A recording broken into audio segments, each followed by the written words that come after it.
Om Arunachala Ramana. Saudações, amada Sangha. Saudações. Estamos aqui para o nosso vídeo do dia 20 com uma pergunta. Olha, é uma pergunta muito boa, viu? Está dando a oportunidade da gente aqui poder compartilhar, acho que pontos interessantes. Então vamos à leitura da questão. Olá, Ananda Namaskar. Venho nessa mensagem te fazer uma brevíssima pergunta, só para entender se o contexto do Vichara está correto. É adequado entender que o Vichara é o caminho direto simplesmente por distinguir que o eu é o ser consciente e tudo o mais são apenas sobreposições? Por exemplo, seguir a autoinvestigação no modelo de quem são esses sentimentos? São meus ou não? São da mente ou do eu, do ser? De quem são essas reações? São da mente? Estruturas, condicionamentos baseados na ideia ou presunção de ser um eu finito e limitado? Ou são do eu, o ser? Esse é o corte analítico que é utilizado no Atma Vichara?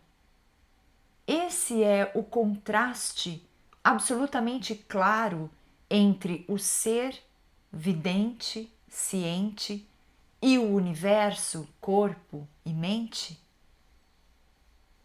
Perguntar de quem são, meus ou não? Isso é um objeto ou o eu? Essas abordagens ainda estão dentro do escopo do Vichara? Outra lucidez que me veio é que podemos dizer que o amor por Deus, o absoluto, se converte no amor por si mesmo? No sentido de aquela realidade absoluta é o que eu sou, é o meu próprio eu, é a minha própria existência. Nessa premissa, não há nada de errado em amar a si mesmo como o ser que realmente é. E é nisso que reside o Ananda, o contentamento supremo de amar a si. O que acha? Muito bem. É uma pergunta que não é tão breve assim de ser respondida.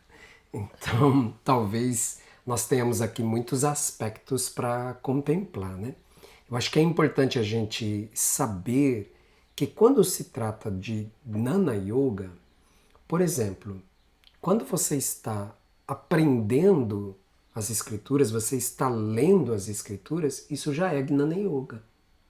Inclusive, há expositores que afirmam que o simples ato de você se empenhar para poder aprender o sânscrito já é Gnana Yoga. Com isso, a gente já começa abordando o quê? Isso já foi dito outras vezes, mas eu sinceramente acho que são questões excelentes e que podem trazer elucidações interessantes para todos nós, né? Então, assim, nós precisamos entender que o Vichara ele é composto de muitas profundidades, vamos dizer assim, né? Então, a primeira abordagem de Gnana Yoga está fundamentado no ato de tomar contato com aquele conhecimento que afirma Aham Brahmasmi, ou seja, eu sou a consciência. Então, ou o absoluto, né, o supremo. Então, algumas vezes nós vamos ver que Bhagavan vai tratar essa perspectiva do uso das Mahavakyas como dhyana, ou seja, como meditação, não é? E é, obviamente, o tema central de todas as escrituras de Vedanta. essa reflexão de si como o Ser Supremo.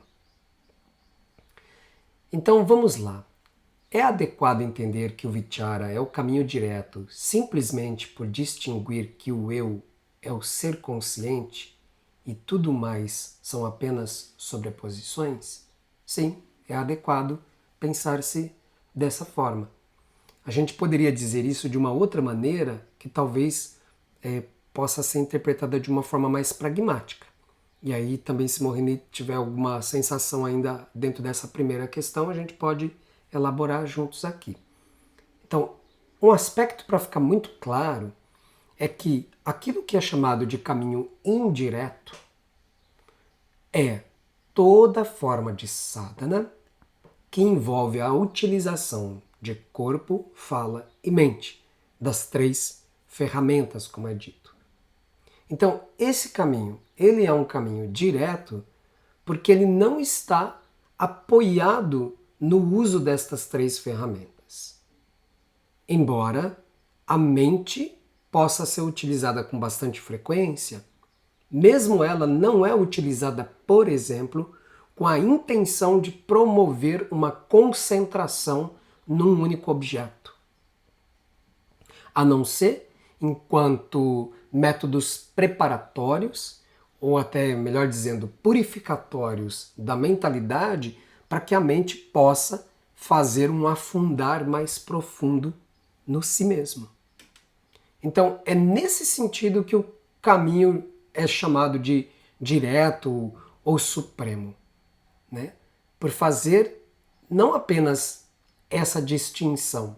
Por quê? Porque a distinção é uma etapa do caminho. No início você precisa fazer distinções para depois unificar. Ou melhor, reconhecer que só existe a unidade. É bem isso que eu ia trazer. Eu sinto que é o caminho direto, porque na aplicação adequada do vichara, dessa investigação, né, o Atma Vichara, a autoinvestigação, você é levado diretamente para a aderência ao ser, para o reconhecimento do ser, quando feito da forma correta. Então, todas as outras ferramentas que a gente poderia, né, por conseguinte, chamar de caminho indireto, né, como a Ananda está falando, a utilização de corpo, fala e mente, das 3 ferramentas, elas vão produzir quietude mental, uma maior percepção, unidirecionamento, percepção das distinções, como ele está fazendo, para preparar o terreno. Então, né, você vai preparando o terreno para chegar àquele estado de profunda quietude em comunhão. E o Atma Vichara ele pode te proporcionar diretamente esse estado de comunhão. Então você continuou, meu irmão, dando exemplos de modos, né, em que se pode fazer essa pergunta, né? Então, de quem são esses sentimentos? São meus ou não? São da mente ou do eu? Então, isso já vai produzindo uma derivação do pensamento. Quando você promove essa derivação do pensamento, então esse trabalho, na verdade, é um trabalho de manana e não de nididhyasana. Ok? Então você está entrando num campo em que você está fazendo o que também é chamado de tarka, né? Tarka dhyana, que são as meditações que fluem, né? Como um rio de argumentações que vão ali, então, dissipando os equívocos, né? No início é muito importante fazer isso para que a gente possa promover mesmo pedagogicamente, né, um processo de compreensão da realidade e das escrituras, porque as escrituras elas vão apontando isso para a gente, elas vão fazendo o viveka, né, o discernimento. Mas eu gosto muito de trazer a seguinte imagem, assim, ó, você tem um bolo, ok? Aí você vai lá e corta esse bolo em muitos pedaços. Aí você chama a criançada, e aí a criançada vai, cada uma vai pegando um pedaço de bolo, e quando você vê, não sobrou nada do bolo. Ok? Então é assim, primeiro você tem essa realidade cognitiva, então você vai lá e particiona ela. Isso é mente, isso é objeto fenomênico, isso é a percepção. isso é o intelecto, isso é a pavada ou falsas atribuições mentais, né, conceitualizações, você vai cortando tudo. E aí, quando você entra em Nididhyasana, é chamar a criançada. Aí o Nididhyasana come tudo, não sobra nada. Entende? Então você faz uma distinção primordialmente para ir te ajudando a desenvolver uma qualidade. Qual é essa qualidade? Essa qualidade é viveka, é uma certa discriminação. Porém, viveka, ela vai resultar no seu amadurecimento em vairagya. Entende? Há pessoas que dizem que é o caminho oposto. Eu não vou falar para você o que vem primeiro, o que vem depois. Não entenda as coisas como uma equação. O fato é que a elaboração intelectual desse conhecimento nessa forma, de quem são meus, não são meus, isso vai te levar naturalmente a reflexões cada vez mais profundas, mas não devemos perder o objetivo que é o aquietamento. Nós não devemos ficar perdendo muito tempo com Tarka Dhyana, porque na verdade, pedagogicamente, as escrituras e os apontamentos do Guru já estão fazendo isso por nós. Se você prestar atenção, já estão fazendo isso. Por isso que é dito que o caminho para aquele que confia completamente no Guru é o mais rápido. Uhum. É muito rápido. Por quê? Para que eu vou fazer isso? O Bhagavan já fez por mim. Qual é a essência? A essência é Sumeru? É fique quieto? Eu não vou perder muito tempo. Mas algumas mentalidades precisam de argumentos e está tudo certo, tá? Isso não é uma distinção moral, qualquer coisa do gênero, né? Que está dizendo, esse é superior, não. Mas a gente precisa dizer ao mesmo tempo a verdade, né? A verdade é assim, quando nós confiamos completamente no Guru, o comando do Guru, ele já ocupa a nossa mentalidade. Então quando o Guru diz, não faça nada, fique quieto, aquela alma muito madura, ela é madura primeiro, os gurus não vão falar isso porque não cai bem, mas o principal sinal da maturidade da alma é ela imediatamente perceber quem é o liberado. Eu já disse isso algumas vezes, né, que eu acho engraçado, registros que tem de conversas com Bhagavan, das pessoas chegando até Shri Ramana e falando, mas não é necessário o Guru, como eu vou encontrar o Guru? Tipo, você está perguntando pro Sadhguru como encontrar o Guru, você já está diante dele. Meu Deus! A pergunta é outra, a pergunta é, Senhor, o que eu devo fazer agora e por toda a minha vida até moksha para libertar-me da minha ilusão? Aquilo que tu me ordenar, assim farei. É isso. Né? Então aí a gente não precisa utilizar-se tanto do recurso da verbalização. E algumas vezes, algumas perguntas, volta lá um pouquinho, algumas perguntas, assim, elas podem até, eu sinto que surgir nesse processo de Tarka, mas uma vez é necessário, né? Porque você pode responder aquela pergunta e aquela resposta levar você à aquiescência, a esse estado de comunhão. Então, qual a necessidade de fazer todo o caminho de novo, se lá na frente a resposta já te levou para esse estado? Por isso, sempre o caminho, buscar esse caminho direto. Tanto que, muitas vezes com a prática, a pergunta ela já não vai mais surgir mesmo. Porque diante do pensamento, ou da reação, ou da sensação, do que quer que seja, no início a gente faz a pergunta para quem surge, ou de quem são, de onde vem. E aí isso vai nos levando para o aquietamento, para um estado de comunhão. Depois, quando o pensamento surge e ele é visto, ele já se dissolve. Porque eu já entendi que essa manifestação, ela não é nada senão uma exibição da consciência que é o ser. E aí entra isso que o Ananda está colocando, que é o fato de confiar no Guru, confiar na Upadesha, na instrução espiritual do Guru completamente. E o Guru pode ser Bhagavan, o Guru pode ser uma escritura, né? A gente está aqui fazendo o estudo da Aribugita, por exemplo, E a Aribugita é maravilhosa para ir destruindo, né? Constrói, constrói, depois destrói, destrói, destrói. Constrói, constrói, destrói, destrói. E isso é maravilhoso, porque se você confia plenamente na escritura e entende que tudo é Brahman, tudo é o eu, tudo é o ser, ou como o Bhagavan muitas vezes dizia, existem dois, um tentando encontrar o outro. Você confia nisso, quando a pergunta surge, a resposta surge junto com a pergunta. E esse fenômeno da resposta surgir junto com a pergunta traz o aquietamento interno e essa comunhão com o ser que é. Porque se nós pensamos, esses pensamentos pertencem à mente, e a mente é insubstancial e efêmera e só existe enquanto existem pensamentos, quem pertence ao quê? É como dizer que uma nuvem pertence a outra nuvem e ambas vão se dissolver. Que tipo de pertença é essa? Não é? Porque tudo é muito insubstancial. Eu estou buscando aqui trazer um outro elemento que eu acho que pode ser útil na reflexão, que é o que dentro da filosofia, de toda a conceituação não dual, é chamado de real e o que é chamado de irreal. E muitas vezes para nós a gente passa por um certo ajuste no entendimento disso, porque eu vou dizer assim, como não é real? Como essa mesa ou como o mundo não é real? Se eu der uma topada com o meu pé aqui, vai doer e a dor é real.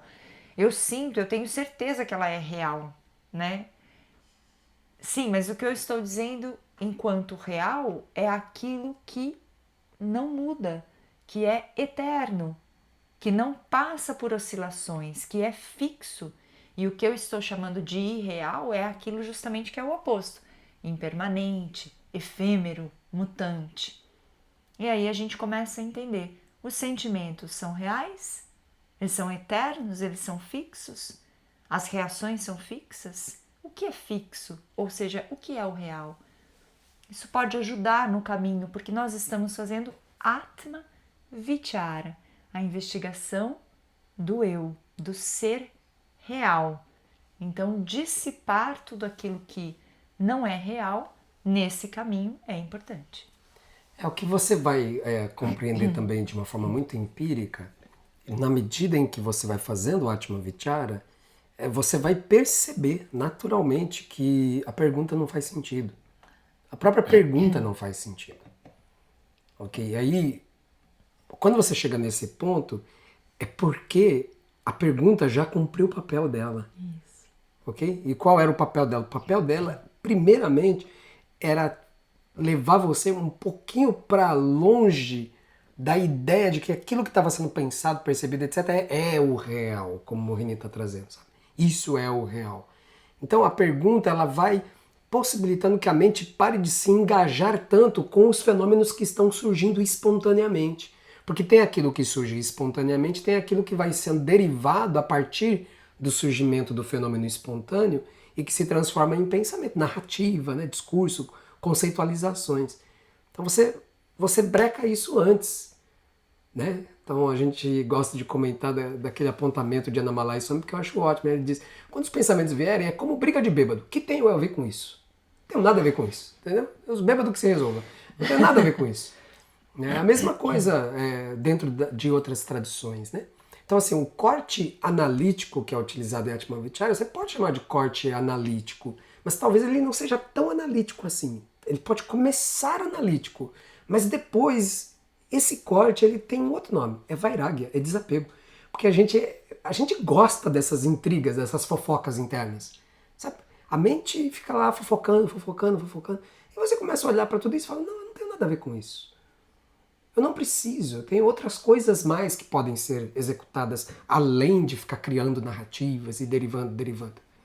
Então, a gente pode dizer que Atma Vichara é o desengajamento da nossa mente no ato de pensar, de criar narrativas e conceitualizações. Não é?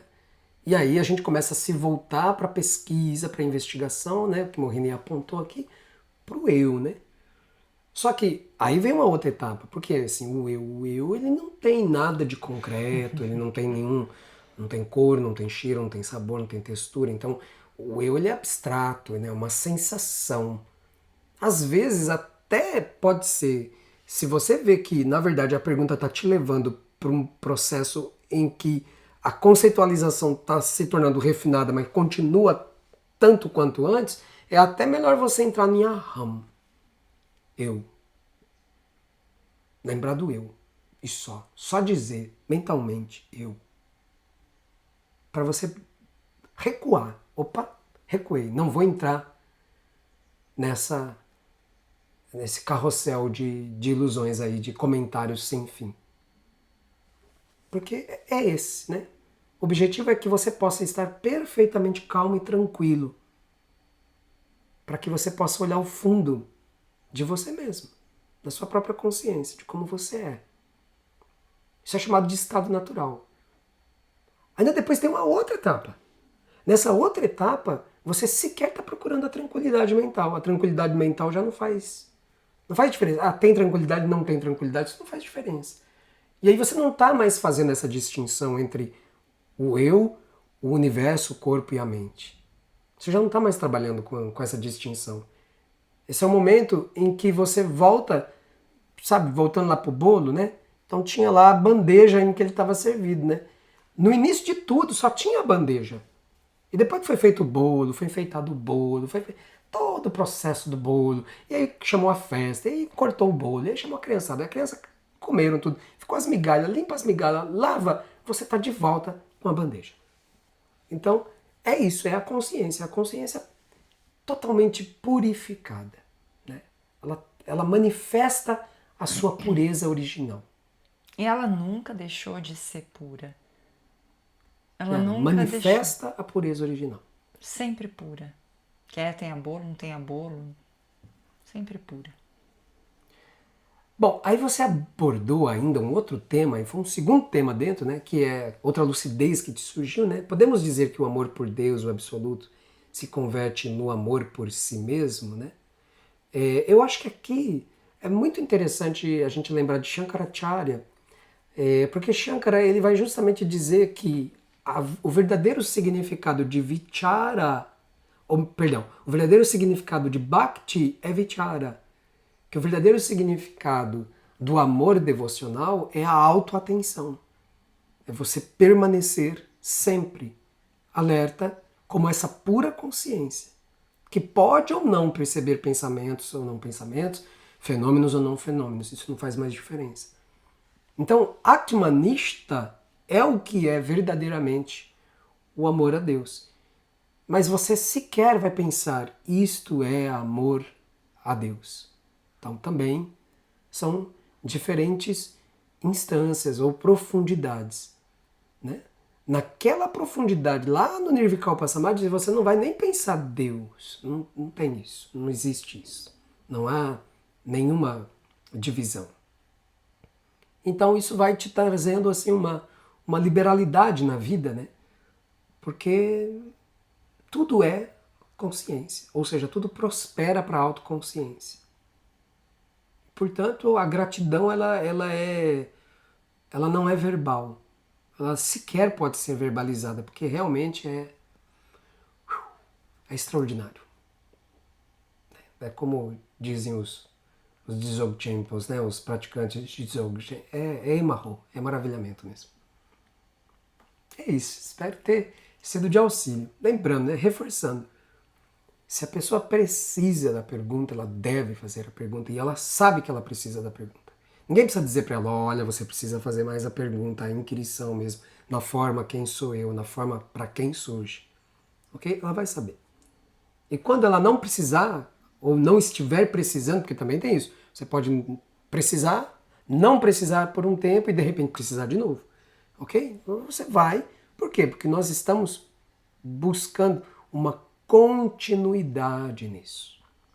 Que é mais importante até do que os grandes êxtases, sabe? As grandes epifanias. Não. Continuidade. Epifania vem, epifania vai. Continuidade já é o que a própria palavra diz. É isso.